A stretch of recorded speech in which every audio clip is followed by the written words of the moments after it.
ನಿಮ್ಮ ಡಾಕ್ಟರ್ ವಿಶೇಷ ನೇರ ಪ್ರಸಾರ ಕಾರ್ಯಕ್ರಮಕ್ಕೆ ಸ್ವಾಗತ. ನಾನು ಶುಭಶ್ರೀ ಜೈನ್. ಒತ್ತಡದ ಜೀವನ, ಬದಲಾಗ್ತಿರೋ ಜೀವನ ಶೈಲಿ, ಜನರಿಗೆ ನೂರಾರು ಆರೋಗ್ಯ ಸಮಸ್ಯೆ. ಯಾವ ಸಮಸ್ಯೆಗೆ ಯಾವ ಚಿಕಿತ್ಸೆ ಅನ್ನೋದೇ ದೊಡ್ಡ ಚಿಂತೆ. ಇಂತಹ ಸಮಸ್ಯೆ ಇರೋರಿಗೆ ಒಂದೇ ವೇದಿಕೆಯಲ್ಲಿ ಸಿಗುತ್ತೆ ಉತ್ತರ. ಇದೇ ಟಿವಿ9ನ ವಿಶೇಷ ಕಾರ್ಯಕ್ರಮ ನಿಮ್ಮ ಡಾಕ್ಟರ್.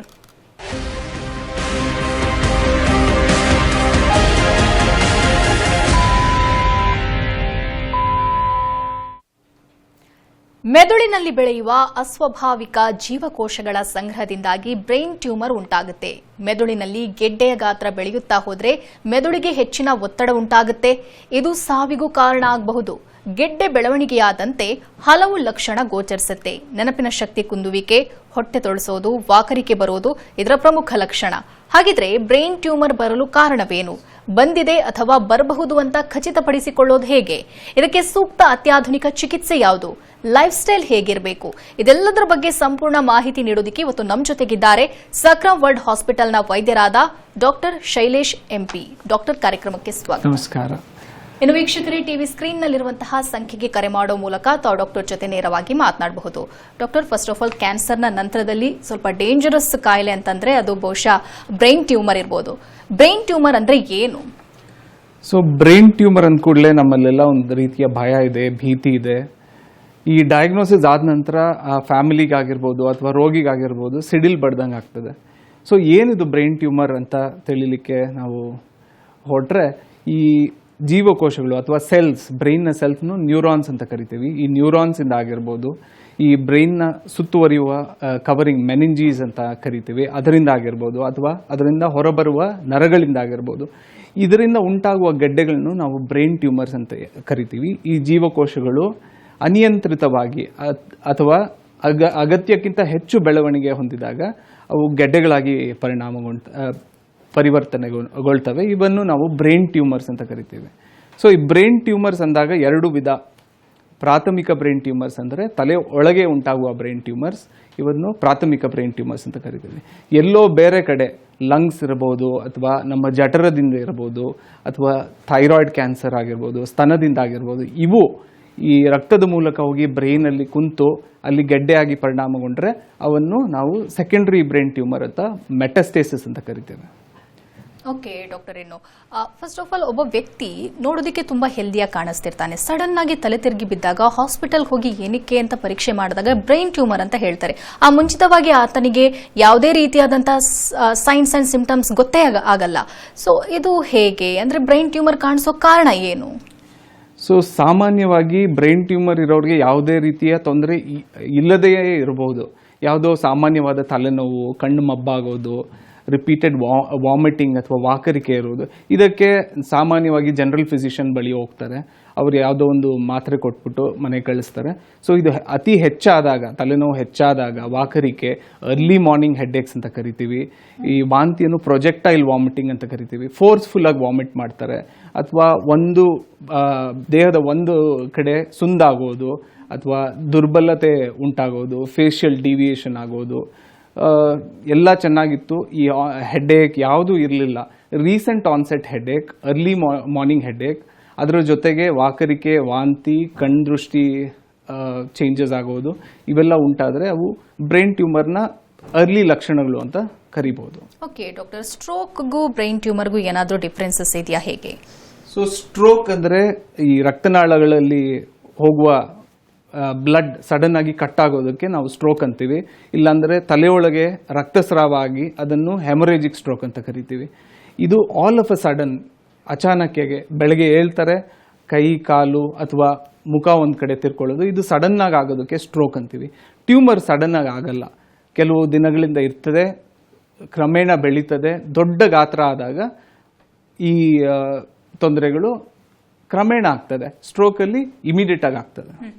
ಓಕೆ ಡಾಕ್ಟರ್, ಇದು ಇವಾಗ ಬ್ರೈನ್ ಟ್ಯೂಮರ್ ಅನ್ನುವಂಥದ್ದು ಕ್ಯಾನ್ಸರಸ್ ಹೇಗೆ? ಸೊ ಬ್ರೈನ್ ಟ್ಯೂಮರ್ ಅಲ್ಲಿ ಎರಡು ವಿಧ. ಒಂದು ಬಿನೈನ್ ಟ್ಯೂಮರ್ಸ್ ಅಥವಾ ನಾನ್ ಕ್ಯಾನ್ಸರಸ್ ಬ್ರೈನ್ ಟ್ಯೂಮರ್ಸ್ ಅಂತ ಕರಿತೀವಿ. ಇನ್ನು ಕೆಲವು ಟ್ಯೂಮರ್ಗಳು ಆಕ್ರಮಣಕಾರಿಯಾಗಿ ಬೆಳೀತವೆ, ತುಂಬಾ ದೊಡ್ಡ ಗಾತ್ರಕ್ಕೆ ಅತಿ ವೇಗವಾಗಿ ಬೆಳೀತವೆ. ಇವನ್ನು ಮೆಲಿಗ್ನೆಂಟ್ ಬ್ರೈನ್ ಟ್ಯೂಮರ್ಸ್ ಅಂತ ಕರಿತೀವಿ. ಬಿನೈನ್ ಟ್ಯೂಮರ್ಸ್ ಅಲ್ಲಿ ಸಾಮಾನ್ಯ ಯಾವುದು ಅಂದರೆ ಮೆನಿಂಜಿಯೋಮಾ. ಈ ಮ್ಯಾಲಿಗ್ನೆಂಟ್ ಬ್ರೈನ್ ಟ್ಯೂಮರ್ಸ್ನಲ್ಲಿ ಹೇಳಿದಾಗೆ ಲಂಗ್ ಕ್ಯಾನ್ಸರ್ ಆಗಿರ್ಬೋದು, ಅಥವಾ ಸ್ತನದ ಕ್ಯಾನ್ಸರ್ ಆಗಿರ್ಬೋದು, ಬೇರೆ ಎಲ್ಲೋ ಉಂಟಾಗುವ ಕ್ಯಾನ್ಸರ್ ಬ್ರೈನ್ ಒಳಗಡೆ ಹೋದರೆ ಅದನ್ನು ಮೆಲಿಗ್ನೆಂಟ್ ಅಥವಾ ಮೆಟಾಸ್ಟೆಟಿಕ್ ಬ್ರೈನ್ ಟ್ಯೂಮರ್ ಅಂತ ಕರಿತೀವಿ. ಕೆಲವು ಗ್ರೇಡ್ 4 ಬ್ರೈನ್ ಟ್ಯೂಮರ್ಸ್, ಗ್ಲಯೋಮಾ ಅಥವಾ ಗ್ಲಯೋಬ್ಲಾಸ್ಟೋಮಾ ಅಂತ ಕರಿತೀವಿ, ಇವು ಕೂಡ ಮೆಲಿಗ್ನೆಂಟ್ ಬ್ರೈನ್ ಟ್ಯೂಮರ್ಸ್.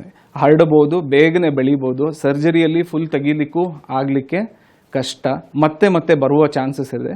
ಹಾಗೂ ಸರೌಂಡಿಂಗ್ ಬ್ರೈನ್ನ ಒತ್ತಡ, ಅದರ ಮೇಲೆ ಆಕ್ರಮಣ, ಡ್ಯಾಮೇಜ್ ಮ್ಯಾಲಿಗ್ನೆಂಟ್ ಬ್ರೈನ್ ಟ್ಯೂಮರ್ಸಲ್ಲಿ ಜಾಸ್ತಿ ಆಗ್ತದೆ. ಓಕೆ ಡಾಕ್ಟರ್, ಇವಾಗ ಇನ್ ಕೇಸ್ ಫ್ಯಾಮಿಲಿಯಲ್ಲಿ ಬೇರೆಯವ್ರಿಗಿದ್ರೆ ಮಕ್ಕಳಿಗೂ ಬರುವಂತ ಚಾನ್ಸಸ್ ಇರುತ್ತಾ ಹೇಗೆ? ಅಂದ್ರೆ ಹೆರಿಡಿಟಿಯಾಗಿ ಬರುವಂತ ಚಾನ್ಸಸ್ ಇರುತ್ತಾ ಹೇಗೆ? ಇನ್ ಕೇಸ್ ಹೆರಿಡಿಟಿಯಾಗಿ ಬಂದಿಲ್ಲ ಅಂತಂದ್ರೂ ಪ್ರತಿ ವರ್ಷ ಯಾವ್ದಾದ್ರು ಟೆಸ್ಟ್ ಮಾಡುವಂತದ್ದು ಇದೆಯಾ ಹೇಗೆ? ಆ ಒಂದು ಭಯ ಪ್ರತಿ ಫ್ಯಾಮಿಲಿಯಲ್ಲಿ ಮೆಂಬರ್ಸ್ಗೆ ಇದ್ದೇ ಇರುತ್ತೆ. ನೀವು ಹೇಳಿದ್ ನಿಜ. ಫ್ಯಾಮಿಲಿ ಮೆಂಬರ್ಸಲ್ಲಿ ಯಾರಿಗಾದ್ರೂ ಈ ಬ್ರೈನ್ ಸಂಬಂಧಿ ಕಾಯಿಲೆ ಅಥವಾ ಬ್ರೈನ್ ಟ್ಯೂಮರ್ಸ್ ಆಗಿದ್ರೆ ಫ್ಯಾಮಿಲಿ ಮೆಂಬರ್ಸ್ ನಮಗೂ ಬರ್ಬೋದಾ, ನಮ್ಮ ಮಕ್ಕಳಿಗೆ ಬರ್ಬೋದಾ ಅನ್ನೋದು ಕೇಳೋದು ಸಹಜ. ಸೊ ಬರೀ 1-2% ಟ್ಯೂಮರ್ಗಳಷ್ಟೇ ಅನುವಂಶಿಕ ಅಥವಾ ಹೆರಿಡಿಟರಿ ಆಗಿ ಬರ್ತವೆ. ಕೆಲವು ಸಿಂಡ್ರೋಮ್ಸ್ ಇದಾವೆ, ವಾನ್ ಹಿಪ್ಪಲ್-ಲಿಂಡೌ ಸಿಂಡ್ರೋಮ್ ಅಂತ ಕರಿತೇವೆ, ನ್ಯೂರೋಫೈಬ್ರಮಟೋಸಿಸ್ ಹಾಗೂ ಟ್ಯೂಬರಸ್ ಕ್ಲೀರೋಸಿಸ್. ಈ ಥರ ಕೆಲವು ಜೆನೆಟಿಕ್ ಡಿಸಾರ್ಡರ್ಸಿಂದ ಬರುವಂತಹ ಟ್ಯೂಮರ್ಸ್ ಹೆರಿಡಿಟರಿಯಾಗಿ ಬರ್ಬೋದು. ಮಿಕ್ಕಿದ 95-98% ಟ್ಯೂಮರ್ಸ್ ಯಾಕೆ ಬರುತ್ತೆ, ಏನು ಬರುತ್ತೆ ಅನ್ನೋದನ್ನ ಮುಂದೆ ಚರ್ಚಿಸೋಣ. ಓಕೆ ಡಾಕ್ಟರ್, ಏನು ಯೂಶುವಲಿ ಸಾಕಷ್ಟು ಜನರಿಗೆ ಅಂದರೆ ಪ್ರತಿಯೊಬ್ಬ ವ್ಯಕ್ತಿಯೂ ಕೂಡ ತಲೆನೋವನ್ನು ಅನುಭವಿಸೇ ಇರ್ತಾನೆ. ಸೊ ಇಂತಹ ತಲೆನೋವು ಮುಂದೆ ಬ್ರೈನ್ ಟ್ಯೂಮರ್ ಆಗಿ ಪರಿವರ್ತನೆ ಆಗುವಂಥ ಚಾನ್ಸಸ್ ಇರುತ್ತಾ ಹೇಗೆ? ಚಾನ್ಸಸ್ ಇರುತ್ತೆ, ಆದರೆ ಯಾವುದೇ ಐಡಿಯಾ ಡಾಕ್ಟರ್ಗಾಗಲಿ ಅಥವಾ ತಲೆನೋವನ್ನು ಹೊಂದಿರುವ ಪೇಷಂಟ್ಗಾಗಲಿ ಗೊತ್ತಿರೋಲ್ಲ. ನಾ ಹೇಳಿದಾಗೆ ಹೆಡ್ಏಕ್ನ ಕೆಲವು ಲಕ್ಷಣಗಳು: ವಾಕರಿಕೆ, early morning headaches, repeated vomiting ಆಗೋದು, ಕಣ್ಣು ಮುಸುಕಾಗೋದು, ಅಂದರೆ ಕಣ್ಣಿನ ದೃಷ್ಟಿ ಕಡಿಮೆ ಆಗ್ತಾ ಹೋಗೋದು, ಬಾಹ್ಯ ದೃಷ್ಟಿ ಅಥವಾ ಪೆರಿಫರಲ್ ವಿಷನ್ ಅಂತ ಕರಿತೀವಿ, ಇವು ಪಿಟ್ಯೂಟ್ರಿ ಟ್ಯೂಮರ್ಸ್ ಎಲ್ಲ ಆಗ್ತದೆ. ಇದ್ರ ಜೊತೆಗೆ ವ್ಯಕ್ತಿ ಎಲ್ಲ ಆರಾಮಾಗಿದ್ದ, ಸ್ಕೂಲ್ ಟೀಚರ್ ಆಗಿರ್ಬೋದು, ಮ್ಯೂಸಿಷಿಯನ್ ಆಗಿರ್ಬೋದು, ಏನು ಮಾಡ್ಕೊಂಡು ಬರ್ತಿದ್ರು, ಕೆಲವು ಟೈಮ್ವರೆಗೂ ಮಾಡ್ಕೊಂಡು ಬರ್ತಿದ್ರು, ಆದರೆ ರೀಸೆಂಟಾಗಿ ಅವರ ವ್ಯಕ್ತಿತ್ವ ಚೇಂಜ್ ಆಗಿದೆ, ನಡವಳಿಕೆ ಚೇಂಜ್ ಆಗಿದೆ. ಸೊ ಇವೆಲ್ಲ ಬ್ರೈನ್ ಟ್ಯೂಮರ್ನ ಸಟಲ್ ಸೈನ್ಸ್ ಅಂತಾನೆ ಕರಿಬಹುದು. ಓಕೆ ಡಾಕ್ಟರ್, ಒಬ್ರು ಕಾಲರ್ ಇದ್ದಾರೆ, ಚಂದ್ರಕಲಾ ಅಂತ ಕರೆ ಮಾಡಿದ್ದಾರೆ. ನಮಸ್ತೆ. ನಮಸ್ತೆ ಮೇಡಮ್. ಪ್ರಶ್ನೆ ಕೇಳಿ, ಡಾಕ್ಟರ್ ಇದ್ದಾರೆ. ನಮಸ್ತೆ ಚಂದ್ರಕಲಾ. ಏನಿಲ್ಲ, ಈಗ ಮಾಮೂಲಿ ಮಕ್ಕಳು ಆಡ್ತಿರ್ತಾರೆ, ಬಿದ್ದಿರ್ತಾರೆ, ಬಿದ್ದಾಗ ತಲೆ ಲೇಟ್ ಆಗಿರುತ್ತೆ, ಅದು ಸ್ವಲ್ಪ ಗಂಟರ ಆಗಿದ್ರೆ ಆತರ ಬ್ರೈನ್ ಟ್ಯೂಮರ್ ಏನಾರು ಆಗೋ ಚಾನ್ಸಸ್ ಇದೆಯಾ? ಸೊ ತಲೆಗೆ ಏಟ್ ಬಿದ್ದಾಗ ತಲೆ ಹೊರಗಡೆ ಇರುವ ಸ್ಕ್ಯಾಲ್ಪ್ ಅಥವಾ ಸ್ಕಿನ್ ಅಂತ ಏನ್ ಕರಿತೀವಿ, ಅಥವಾ ಸ್ಕಲ್, ಅದಕ್ಕೆ ಇರೋ ಹೆಲ್ಮೆಟ್ ಬೋನ್ ಏನಂತ ಕರಿತೀವಿ, ಅದಕ್ಕೆ ಕಾಮನ್ ಆಗಿ ಏಟ್ ಬೀಳ್ತದೆ. ಸೊ ತಲೆ ಒಳಗಡೆ ಏನಾಗಿದೆ ಅಂತ ತಿಳಿಲಿಕ್ಕೆ CT ಸ್ಕ್ಯಾನ್ ಮಾಡ್ತೀವಿ. ಎಲ್ಲ ಮಕ್ಕಳು ಬೀಳ್ತಾರೆ, ಹೇಳ್ತಾರೆ. ಸೊ ಎಲ್ಲ ಮಕ್ಕಳಿಗೂ ನಾವು CT ಸ್ಕ್ಯಾನ್ ಅನ್ನು ಹೇಳೋದಿಲ್ಲ. ಸೊ ಅವರಲ್ಲಿ ಲಾಸ್ ಆಫ್ ಕಾನ್ಶಿಯಸ್ನೆಸ್ ಆಗಲಿ, ರಿಪೀಟೆಡ್ ವಾಮಿಟಿಂಗ್ಸ್ ಆಗಲಿ, ಕಣ್ಮಂಜಾಗೋದು ಆಗಲಿ, ಅಂಥವ್ರು CT ಸ್ಕ್ಯಾನ್ ಮಾಡ್ತೀವಿ. ಈ ಗಡ್ಡೆ, ಈ ಬಿದ್ದಿರೋದು ತಲೆ ಹೊರಗಡೆ ಇರುವ ಏಟು ಬ್ರೈನ್ ಟ್ಯೂಮರ್ ಆಗುವ ಯಾವುದೇ ಸಾಧ್ಯತೆ ಇಲ್ಲ. Zero chances. ಥ್ಯಾಂಕ್ ಯು ಕರೆ ಮಾಡಿದ್ದಕ್ಕಾಗಿ. ಡಾಕ್ಟರ್, ಇನ್ನು ಜಾಸ್ತಿ ಹೊತ್ತು ಫೋನ್ ನೋಡೋದು, ಅದೇ ರೀತಿ ಲ್ಯಾಪ್ಟಾಪ್ ಮುಂದೆ ಜಾಸ್ತಿ ಹೊತ್ತು ಕೆಲಸ ಮಾಡೋದು, ಇದೇ ಮುಂದೊಂದಿನ ಬ್ರೈನ್ ಟ್ಯೂಮರ್ಗೆ ಕಾರಣ ಆಗಬಹುದಾ ಹೇಗೆ? ಸೊ ಇದೊಂದು ಮಿಸ್ಕನ್ಸೆಪ್ಷನ್ ಎಲ್ಲರಲ್ಲೂ ಇದೆ. ಎಲ್ಲರೂ ಲ್ಯಾಪ್ಟಾಪ್ಸ್ ಆಗಲಿ, ಮೊಬೈಲ್ ಆಗಲಿ, ವೈಫೈ, ಇಂಟರ್ನೆಟ್ ಇದಿಲ್ಲದೆ ನಮ್ಮ ಜೀವನ ನಡೆಸೋದಕ್ಕೆ ಸಾಧ್ಯನೇ ಇಲ್ಲ ಈಗಿನ ಕಾಲದಲ್ಲಿ. ಈ ಮೈಕ್ರೋವೇವ್ಸ್ ಅಂತ ಏನು ಕರಿತೀವಿ, ಅದರಿಂದ ಈ ಮೊಬೈಲ್ ಫೋನ್ಸ್ ನೆಟ್ವರ್ಕ್ ಏನೇ ಇದ್ರೂ ನಾವು ಪಡಿತೀವಿ. ಅದರ ಮಾಹಿತಿ ಏನೇ ಆಗಲಿ ಈ ಮೊಬೈಲ್ ಫೋನ್ ಮೂಲಕ, ಮೈಕ್ರೋವೇವ್ ಮೂಲಕ ಪಡಿತೀವಿ. ಈ ಮೈಕ್ರೋವೇವ್ಸು ಅಷ್ಟು ಶಕ್ತಿಶಾಲಿ ವೇವ್ಸ್ ಅಲ್ಲ. ಈ ಕ್ಯಾನ್ಸರ್ ಕಾಸ್ ಮಾಡುವಂಥ ವೇವ್ಸ್ನ ಅಯನೈಸಿಂಗ್ ರೇಡಿಯೇಷನ್ ಅಂತ ಕರಿತೀವಿ. ಎಕ್ಸ್ರೇಸ್ ಆಗಿರ್ಬೋದು, ಗಾಮಾ ರೇಸ್ ಆಗಿರ್ಬೋದು, ಇಂತಹ ವಿಕಿರಣಗಳು ಕ್ಯಾನ್ಸರ್ ಕಾಸ್ ಮಾಡ್ಬೋದು. ಇವತ್ತಿನವರೆಗೂ ಈ WHO ಅಂದರೆ ವರ್ಲ್ಡ್ ಹೆಲ್ತ್ ಆರ್ಗನೈಸೇಷನ್ ಪ್ರಕಾರ ಈ ಫೋನ್ನಿಂದ ಡೈರೆಕ್ಟ್ ಸಂಬಂಧ ಕ್ಯಾನ್ಸರ್ಗೆ ಯಾವುದೇ ಪುರಾವೆ ಇನ್ನೂ ಸಿಕ್ಕಿಲ್ಲ. ಪ್ರಾಬಬಲಿ ಕಾರ್ಸಿನೋಜೆನಿಕ್ ಅಂದರೆ ಸಂಭವಿತ ಕಾರ್ಸಿನೋಜೆನಿಕ್ ಏಜೆಂಟ್ ಅಂತ ಇದ್ದಾರೆ, ಸೊ ಹೇಳಿದ್ದಾರೆ. ಸೊ ಈ ಮೈಕ್ರೋವೇವ್ಸ್ನ ನಾವು ಆದಷ್ಟು ಸಂಶೋಧನೆ ಮೂಲಕ ಆಗಲಿ, ಇದ್ರ ಅಧ್ಯಯನದ ಮೂಲಕ ಆಗಲಿ ಪುರಾವೆ ಇಲ್ಲದಿರೋದ್ರಿಂದ, ಸೊ ಅದರಿಂದ ಆದಷ್ಟು ಸುರಕ್ಷಿತವಾಗಿ ಇರೋದೇ ಉತ್ತಮ. ಈ ಮೊಬೈಲ್ ಫೋನ್ನ ಜಾಸ್ತಿ ಹೊತ್ತು ಕಿವಿ ಹತ್ರ ಇಟ್ಕೊಳೋದಾಗಲಿ, ಮಲಗಿರುವಾಗ ತಲೆ ಹತ್ರ ಇಟ್ಕೊಳೋದಾಗಲಿ, ಮಕ್ಕಳ ಕೈಲಿ ಕೊಡೋದಾಗಲಿ. ಸೊ ಇಯರ್ಫೋನ್ಸನ್ನು ಯೂಸ್ ಮಾಡ್ಬೋದು ಅಥವಾ ಹೆಡ್ಫೋನ್ಸನ್ನು ಯೂಸ್ ಮಾಡ್ಬೋದು ಮಾತನಾಡುವಾಗ. ಸೊ ಈ ಕೆಲವು ಸುರಕ್ಷಿತ ವಿಧಾನಗಳನ್ನು ಅನುಸರಿಸಿದ್ರೆ ಸಂಭವಿತ ಕಾರ್ಸಿನೋಜೆನಿಕ್ ಅಂತ ಹೇಳಿದ್ದಾರೆ, ಸೊ ಅದರಿಂದ ದೂರ ಉಳಿಯೋದೇ ಉತ್ತಮ. ಆದಷ್ಟು ಕಡಿಮೆ ಉಪಯೋಗಿಸಬೇಕು ಅಂತ ಹೇಳಿ. ಓಕೆ ಡಾಕ್ಟರ್, ಮತ್ತೊಬ್ರು ಕಾಲರ್ ಇದ್ದಾರೆ, ಲಕ್ಷ್ಮಿ ಬೆಂಗಳೂರಿನಿಂದ ಕರೆ ಮಾಡಿದ್ದಾರೆ. ನಮಸ್ತೆ. ನಮಸ್ತೆ ಮೇಡಮ್. ಡಾಕ್ಟರ್ ಇದ್ದಾರೆ, ಮಾತನಾಡಿ. Thank you. ಡಾಕ್ಟರ್, ನಾನು ಬ್ಯಾಂಗ್ಳೂರಿಂದ ಮಾತಾಡ್ತಾ ಇದ್ದೀನಿ. ನನಗೆ 2019 ಒಂದು ಅನ್ಯೂರಿಸಮ್ ಆಗಿತ್ತು. It's because of Wegener disease ಇಂದ. ಸೊ ಕಾಯಿಲಿಂಗ್ ಮಾಡಿದ್ವಿ, ಸ್ಟಂಟ್ ಕಾಯಿಲಿಂಗ್ ಮಾಡಿದ್ದೀವಿ. So my question is, headache ಸ್ವಲ್ಪ ಆಗುವಾಗ ಬರ್ತಾ ಇರುತ್ತೆ, ಬಟ್ ಸಿವಿಯರ್ ಇಲ್ಲ, ಮೊದಲಿದ್ದಷ್ಟು ಸಿವಿಯರ್ ಇಲ್ಲ. ಸೊ ನಮಗೆ ಬ್ರೈನ್ ಟ್ಯೂಮರ್ ಚಾನ್ಸಸ್ ಇರುತ್ತಾ? What is the lifestyle that I should adapt? What are things that I should avoid? So aneurysm is not a tumour. ನಿಮ್ಮ ರಕ್ತನಾಳದಲ್ಲಿ ಬಲೂನ್ ಥರ ಊದ್ಕೊಂಡು ಅದು ಒಂದಿನ BP ಜಾಸ್ತಿ ಆಗಿರ್ಬೋದು ಅಥವಾ ರಕ್ತದೊತ್ತಡದಿಂದ ಅದು ಬ್ಲೀಡ್ ಆಗಿರ್ಬೋದು. Aneurysm is nothing to do with tumour. Coiling ಕೂಡ ಆಗಿದೆ, ಮೈನರ್ ಹೆಡೇಕ್ ಇರಬಹುದು.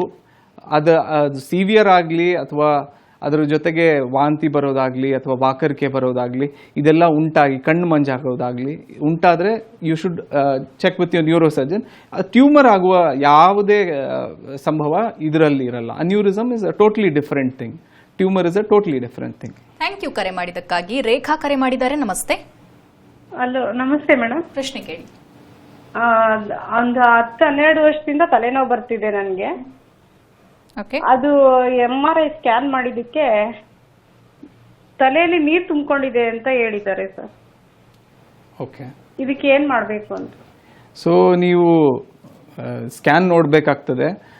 ಹೇಳೋದಾದ್ರೆ ತಲೆನೋವಿಗೆ ಹಲವಾರು ಕಾರಣ ಇರ್ತದೆ. ಒಂದು ಕಣ್ಣಿನ ರಿಫ್ರಾಕ್ಟಿವ್ ಎರರ್. ಎಷ್ಟು ಸಿಂಪಲ್ ಅಂದರೆ ಈ ಸ್ಪೆಕ್ಸ್ ಹಾಕೊಳ್ತಾ ಇದ್ರೆ ಕೆಲವ್ರಿಗೆ ತಲೆನೋವು ಬರ್ತದೆ.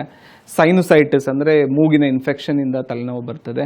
ಮೈಗ್ರೇನ್, ಟೆನ್ಷನ್ ಟೈಪ್ ಹೆಡೇಕ್ ಅಂತ ಕರಿತೀವಿ. ಇವೆಲ್ಲ ಸಾಮಾನ್ಯ ಹೆಡೇಕ್ಸ್ಗೆ ಕಾರಣ. ಸೊ ಎಲ್ಲ ಹೆಡೇಕ್ಸ್ ಟ್ಯೂಮರಿಂದ ಆಗಲಿ ಅಥವಾ ಸ್ಟ್ರೋಕಿಂದ ಆಗಲಿ ಅಂತ ಯಾವುದೇ ಇದಿಲ್ಲ. ಸೊ ನೀವು MRI ಮಾಡಿಸಿದ್ದೀರಾ, ನುರಿತ ತಜ್ಞರು ಅಥವಾ ನ್ಯೂರಾಲಜಿಸ್ಟ್, ನ್ಯೂರೋ ಸರ್ಜನ್ಗೆ ಹೋಗಿ ತೋರಿಸಿ.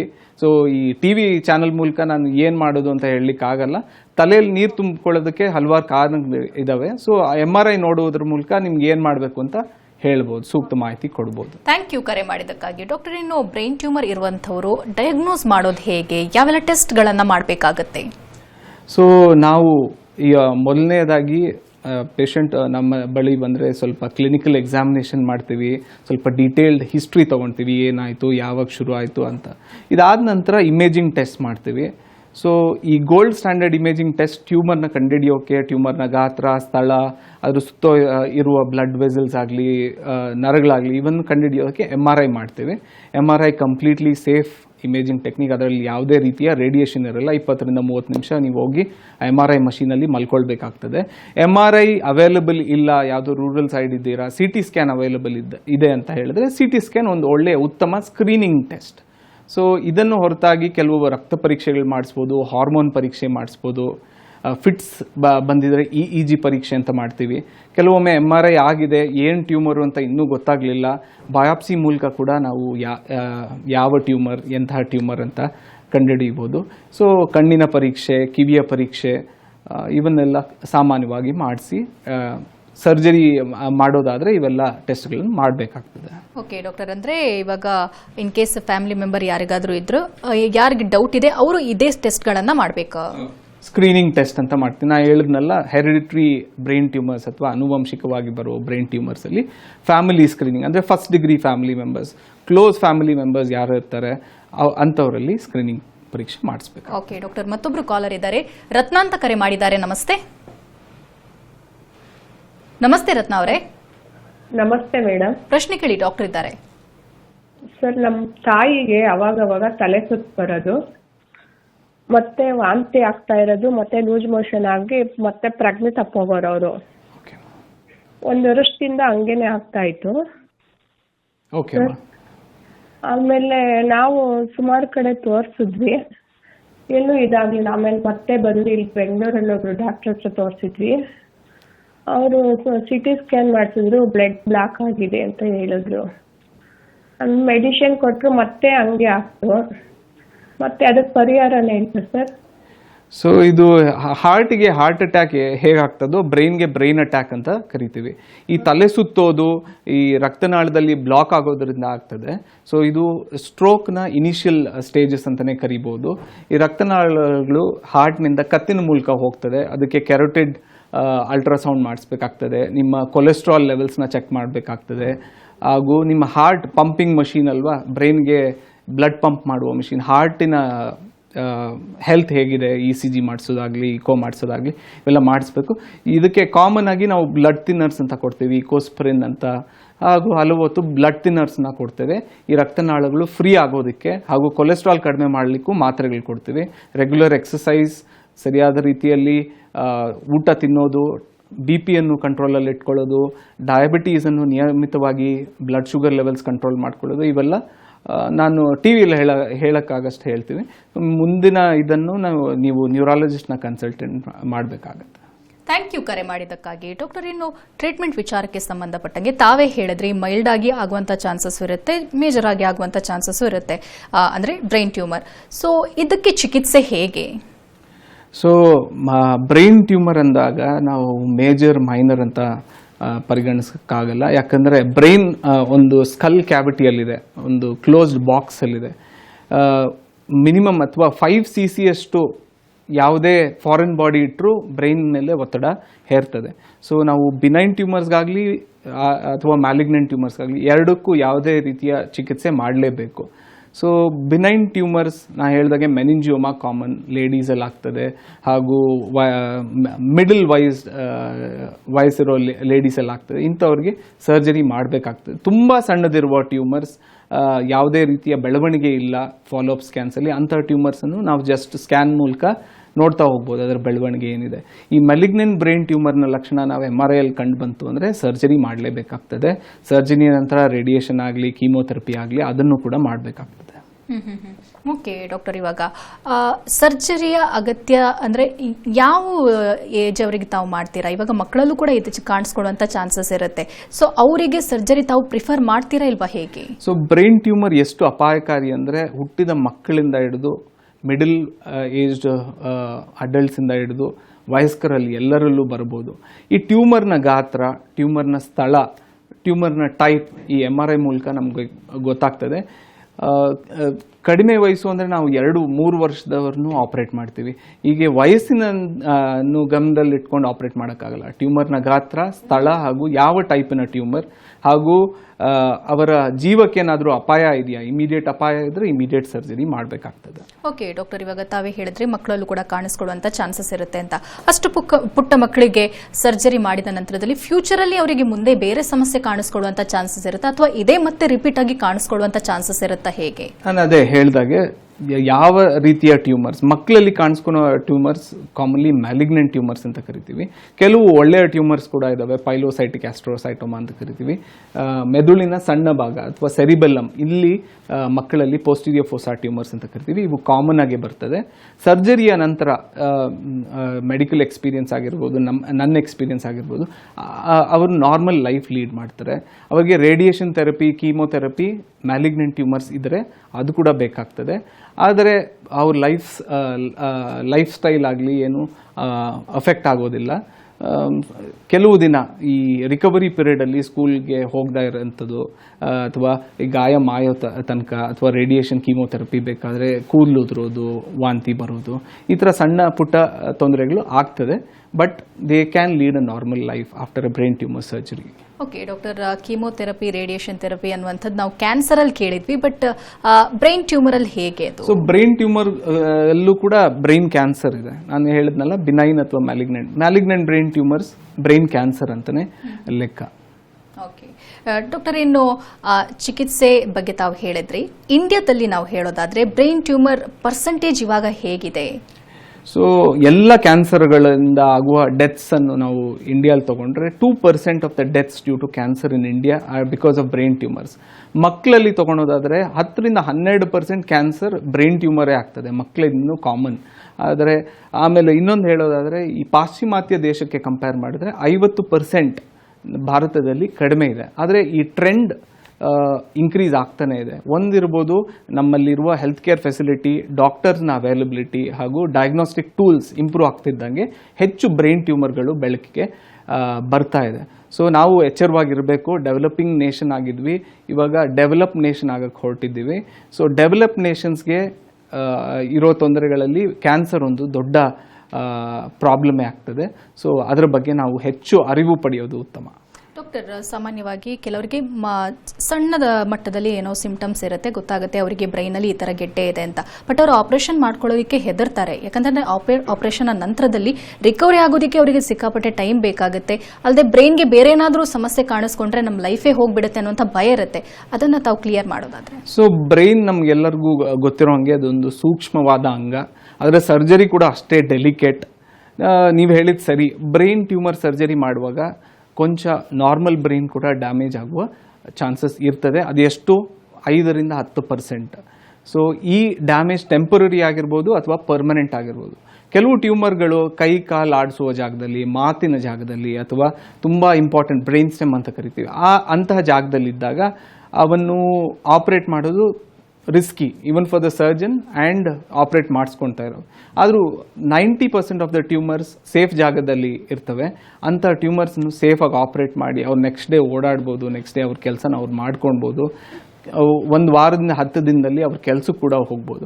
ಎಲ್ಲ ಬ್ರೈನ್ ಟ್ಯೂಮರ್ಗಳು ಒಂದೇ ರೀತಿ ಇರೋದಿಲ್ಲ. ಅದರ ಗಾತ್ರ, ಸ್ಥಳ, ಯಾವ ಪ್ರಕಾರದಲ್ಲಿದೆ, ಹಾಗೂ ರೋಗಿ ಅಥವಾ ಪೇಷಂಟ್ ಮುಂಚೆ ಡಯಾಬಿಟೀಸ್ ಇದೆಯಾ, ಹೈಪರ್ ಟೆನ್ಷನ್ ಇದೆಯಾ, ಅವರ ಕಾರ್ಡಿಯಾಕ್ ಸ್ಟೇಟಸ್ ಏನು, ಇದ್ರ ಮೇಲೆಲ್ಲ ಡಿಪೆಂಡ್ ಮಾಡ್ತದೆ. ಬ್ರೈನ್ ಟ್ಯೂಮರ್ ಅಂದಿದ ತಕ್ಷಣ ಭಯ ಪಡೋದು ಬೇಡ. ಅದಕ್ಕೆ ಎಲ್ಲ ರೀತಿಯ ಚಿಕಿತ್ಸಾ ವಿಧಾನಗಳು ಇವತ್ತಿನ 21st ಸೆಂಚುರಿಲಿ ಅವೈಲಬಲ್ ಇದೆ. ಥ್ಯಾಂಕ್ ಯು ಡಾಕ್ಟರ್, ತಮ್ಮೆಲ್ಲ ಮಾಹಿತಿಗೆ. ಇನ್ನು ವೀಕ್ಷಕರೇ, ಡಾಕ್ಟರ್ನ ನೇರವಾಗಿ ಭೇಟಿ ಆಗಬೇಕು ಅಂದ್ರೆ ಅಡ್ರೆಸ್ ಪ್ಲೇಟ್ ಇಂತಿದೆ, ನೋಟ್ ಮಾಡ್ಕೊಳ್ಳಿ. ಸಕ್ರಾ ವರ್ಲ್ಡ್ ಹಾಸ್ಪಿಟಲ್, ದೇವರ ಬೀಸನಹಳ್ಳಿ, ವರ್ತೂರು ಹೋಬಳಿ, ಇಂಟೆಲ್ ಎದುರುಗಡೆ, ಔಟರ್ ರಿಂಗ್ ರೋಡ್, ಬೆಂಗಳೂರು 560103. ದೂರವಾಣಿ ಸಂಖ್ಯೆ 08049694969.